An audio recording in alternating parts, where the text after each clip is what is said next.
देखिए बच्चों, अभी आपके स्कूल में अक्टूबर मंथ में आपके एस1 एग्जाम स्टार्ट होने वाले हैं। कुछ स्कूल उसको एज अ प्री बोर्ड भी ले रहे हैं क्योंकि उसमें कंप्लीट कोर्स दे रहे हैं वो। तो पॉसिबल नहीं है कि आपकी थ्योरी पेपर होंगे। तो जो भी एग्जाम्स आपके होंगे वो आपके एमसीक्यू टाइप के क्वेश्चंस होंगे उसमें, या फिर वन वर्ड वाले आंसर होंगे आपके उसमें। ठीक है। तो नॉर्मल सी बात है, हमारी इन जो एमसीक्यू टाइप ऑब्जेक्टिव टाइप जो क्वेश्चन उनकी प्रैक्टिस होना जरूरी है। तो हम यहाँ पे वन बाय वन करके एक एक चैप्टर को यहाँ पे लेंगे और सारे क्वेश्चन की प्रैक्टिस करेंगे। तो वीडियो को आप कंप्लीट देखिए, लाइक कीजिए और दोस्तों को शेयर कीजिए। अगर आपने सब्सक्राइब नहीं किया है तो सब्सक्राइब कर लीजिए ताकि आपकी कंटिन्यू प्रैक्टिस हो सके। देखिए यहाँ पे क्वेश्चन आपको देगा, यहाँ पे the following question is an example of.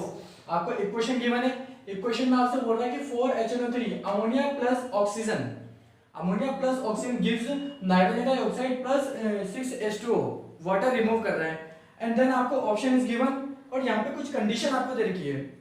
अब जो ऑप्शन आने लगे हैं आपके, ठीक है, उसमें आपके दो या दो से ज्यादा आंसर पॉसिबल हो सकते हैं। तो यहाँ पे दो तरह के ऑप्शन यहाँ पे सेलेक्ट कर दिए हैं। यहाँ पे कुछ कंक्लूजन होते हैं, कंडीशन होते हैं, यहाँ पर आपके ऑप्शन है। अब देखिए यहाँ पे सबसे पहले जो आपको ऑप्शन दे रखे इनका मीन समझ में आना चाहिए आपको।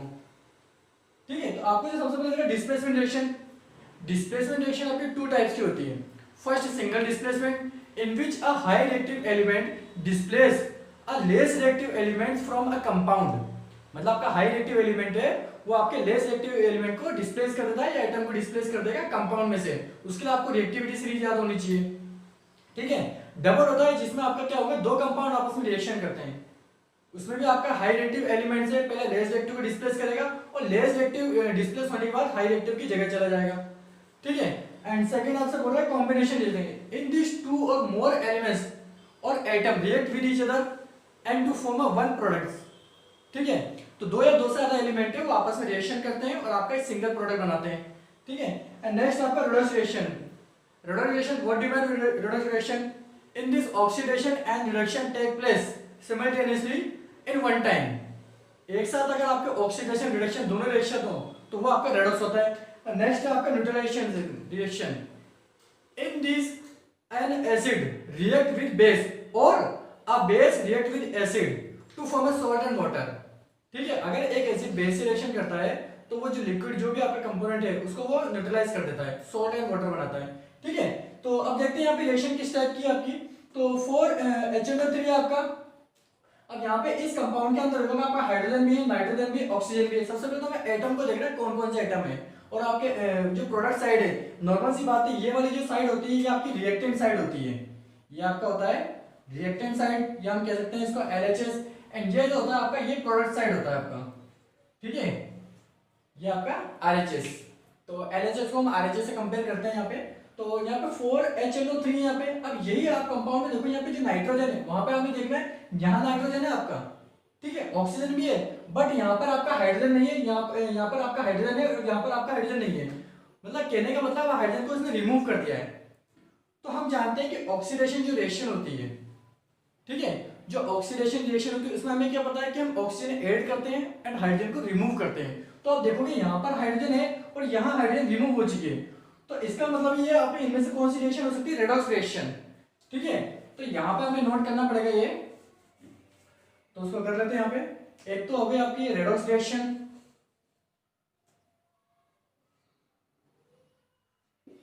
ऑक्सीडेशन हो रहा है। अब रेडॉक्स रिएक्शन के लिए जरूरी है कि ऑक्सीडेशन हो रहा है तो आपका रिडक्शन भी होना जरूरी है। देखते हैं रिडक्शन क्या हो रहा है आपका। देखिए यहाँ पर आपका ऑक्सीजन है। ठीक है, ऑक्सीजन है, जो हाइड्रोजन यहाँ से रिमूव हुई है वो यहाँ पर ऑक्सीजन से ऐड हो गई है। देखिए, तो यहाँ पर हम कह सकते हैं ये क्या हो गया आपका, रिडक्शन। ठीक है, हाइड्रोजन का ऐड होना आपका रिडक्शन कहलाता है। देखिए नेक्स्ट, अब ये तो हो गया आपका रिडक्स रिएक्शन। तो ये आपका थर्ड ऑप्शन तो हो गया है। ठीक है, और क्या पॉसिबिलिटी है यहाँ पे, डिस्प्लेसमेंट रिएक्शन को चेक करते हैं। ठीक है, देखिए आप देखोगे यहाँ पे क्या हो रहा है, यहाँ पे जो हाइड्रोजन है यहाँ से रिमूव हो गई है और वहां पर आप यहाँ से यहाँ देखोगे हाइड्रोजन है और यहाँ पर नहीं है। तो एक तरह से क्या डिस्प्लेसमेंट भी तो हो रहा है। यहाँ पर क्या हो रहा है, जो ऑक्सीजन है और हाइड्रोजन है, ऑक्सीजन थोड़ा सा हाई रिएक्टिव है और आपका हाइड्रोजन लेस रिएक्टिव है। तो ऑक्सीजन क्या कर रहा है, हाई रिएक्टिव को यहाँ पे लेस रिएक्टिव को रिमूव कर रहा है, डिस्प्लेस कर रहा है। तो यहाँ पे से हाइड्रोजन को रिमूव कर दिया तो नॉर्मल सी बात है आपका डिस्प्लेसमेंट रिएक्शन भी हो सकता है। आगे देखते हैं कॉम्बिनेशन हो सकता है क्या। कॉम्बिनेशन इसलिए नहीं हो सकता क्योंकि यहाँ पे थोड़ा ऐड नहीं हो रहे। यहाँ ऑक्सीजन है, ऑक्सीजन अपनी जगह पर है, हाइड्रोजन इसमें से रिमूव होके इसमें ट्रांसफर हो गया है, एक सिंगल प्रोडक्ट नहीं बना रहे हैं यहाँ पे। दो आपके रिएक्टेंट है और दो ही आपके प्रोडक्ट है, ठीक है, तो कॉम्बिनेशन आपका पॉसिबल नहीं है। एंड देखते हैं नेक्स्ट आपका न्यूट्रलाइजेशन रिएक्शन। न्यूट्रलाइजेशन की जो कंडीशंस होती है कि आपका एक एसिड और एक बेस होना चाहिए। एसिड की पहचान ये होती है कि आप इसको कैसे आइडेंटिफाई कर सकते हो, किसी भी कंपाउंड के अंदर आपको कहीं भी अगर H2 या H+ आयंस दिख जाए तो वो आपका एसिड है, OH- आयंस दिख जाए तो आपका बेस है वो। और यहाँ पर आप देखेंगे ना तो आपका H+ आयन दिख रहा है ना आपको OH-, तो नंबर से होती है आपका न्यूट्रलाइजेशन रिएक्शन हो ही नहीं सकता, ठीक है। अब हमारे पास दो आंसर है, अब देखते हैं यहाँ पे फर्स्ट एंड थर्ड, किस ऑप्शन में आपको फर्स्ट एंड थर्ड लिखा है, यहाँ पे थर्ड सी नंबर का, तो ये हमारा आंसर पॉसिबल है, ठीक है। अगला question, displaces which of the following metal from its salt solution. आपकी सबसे इंपॉर्टेंट चीज यहाँ पे मेटल है, और मेटल क्या है आपका कॉपर है। अब कॉपर किसी को डिस्प्लेस करेगा तो कॉपर का हाई रिएक्टिव होना जरूरी है। अब उस एलिमेंट को हमें फाइंड करना है जिसको डिस्प्लेस कर सकता है, यह आपके कंपाउंड गिवन है। तो सबसे पहले हमें यहाँ पे रिएक्टिविटी सीरीज याद होनी चाहिए। रिएक्टिविटी सीरीज में देखिए आपके सबसे हाई रिएक्टिविटी होता है आपका potassium, sodium, calcium, magnesium, aluminium, zinc, iron, निकल, लेड, कॉपर, सिल्वर एंड आपका गोल्ड। और भी एलिमेंट होते हैं आपके, मेनली इतने होते हैं, ठीक है। अब जैसे जैसे हम यहाँ क्या करेंगे, जैसे हम नीचे की तरफ डाउन में आते जाते हैं ये लेस रिएक्टिव होते जाते हैं, तो इसका मतलब है पोटेशियम आपका सबसे हाई रिएक्टिव है और आपका जो गोल्ड है वो सबसे लेस रिएक्टिव है। किसी भी दो कंपाउंड को अगर हम यहाँ उठा लें एडजेसेंट हो, तो इसमें जो ऊपर वाला आपका रिएक्टिविटी सीरीज में जो ऊपर वाला एलिमेंट होगा वो हाई रिएक्टिव होगा, किसके कंपेयर में, उससे नीचे वाले के कंपेयर में, तो नीचे वाला आपका क्या होगा, लेस रिएक्टिव होगा। तो यहाँ पर हमें देखना है कॉपर किसको डिस्प्लेस कर सकता है। कभी भी आपका रिएक्टिविटी सीरीज में नीचे वाला डाउन वाला एलिमेंट ऊपर वाले को डिस्प्लेस नहीं कर सकता, अपने से नीचे वाले को डिस्प्लेस करेगा। तो कहने का मतलब है, आप ऑप्शन देखिए Zn है, Zn आपका मेटल है, मेटल को ही डिस्प्लेस करेगा, Zn है। तो यहाँ पर आपका ये कॉपर है, अब ये Zn जो है वो कॉपर से ऊपर की तरफ है, इसको डिस्प्लेस नहीं कर सकता। FeSO4 है, ये भी आपका ऊपर है, ये भी डिस्प्लेस नहीं होगा आपका। नेक्स्ट आपका HgNO3 सिल्वर नाइट्रेट आपका यहाँ पे जो सिल्वर है वो नीचे आ रहा है, इसको डिस्प्लेस कर सकता है। और ऑप्शन देखते हैं Na, ठीक है। आपका निकल है, तो निकल भी आपका अपसाइड में, तो ये भी डिस्प्लेस नहीं होगा। तो नॉर्मल से बात है, आपका कौन सा हो जाएगा यहाँ पे, सिल्वर नाइट्रेट। इस कंपाउंड से रिएक्शन करके उसमें से सिल्वर को ही डिस्प्लेस कर देगा। नेक्स्ट क्वेश्चन देखते हैं, विच of the following statement about the reaction is correct. आपसे बोल रहा है रिएक्शन आपको गिवन है, इनमें से कौन सा करेक्ट है। यहाँ आप देखिए ZnO को तो ऑक्सीडाइज बता रहा है यहाँ पे, और CO और ZnO को आपको रिड्यूस बता रहा है। तो सबसे पहले आपको ऑक्सीडेशन रिडक्शन की डेफिनेशन पता होनी चाहिए। What do you mean by oxidation. Oxidation is a reaction in which oxygen is added, and reduction a reaction in which hydrogen is added, ठीक है। और इसका अपोजिट आप कर सकते हैं यहाँ पे, कि ऐसी रिएक्शन जिनमें आपके ऑक्सीजन ऐड हो रही है या हाइड्रोजन रिमूव हो रही है, ऑक्सीडेशन या ऑक्सीडाइज हो जाता है वहाँ पे वो एलिमेंट, ठीक है। और रिडक्शन आपका हो गया जिसमें हाइड्रोजन ऐड हो रही है या फिर ऑक्सीजन रिमूव हो रही है। अब यहाँ पे हम रिएक्टेंट पार्ट को देखते हैं, रिएक्टेंट पार्ट को हम कंपेयर करेंगे यहाँ पे प्रोडक्ट पार्ट से। यहाँ पे आपका जिंक ऑक्साइड है, यहाँ पे ओनली जिंक रह गया। अब यहाँ आप देखेंगे कि यहाँ पे ऑक्सीजन थी और यहाँ पर ऑक्सीजन नहीं है, यहाँ पर ऑक्सीजन है आपका और यहाँ पर नहीं है। ऑक्सीजन रिमूव हो गई है। ऑक्सीजन का रिमूव होता है तो आपका यहाँ पे रिडक्शन हो रहा है। क्या हो रहा है यहाँ पे, रिडक्शन हो रहा है। तो मतलब कोई ना कोई एलिमेंट आपका रिड्यूस्ड हो रहा है। अब कौन सा हो रहा है, ये वाला एलिमेंट जिसमें से ऑक्सीजन रिमूव हुई है वो पूरा आपका कंपाउंड आएगा, ठीक है। ये पूरा कंपाउंड आएगा आपका जो रिड्यूस हो रहा है यहाँ पे। तो देख लेते हैं यहाँ पे Zn is being oxidise, possible नहीं है। CO2 is being oxidise, CO is being reduced and Zn is being reduced. तो ये वाला ऑप्शन आपका हो सकता है, ठीक है। आइए नेक्स्ट क्वेश्चन देखते हैं। देखिए next question, which among the following is our double displacement reaction? What do you mean by double displacement reaction?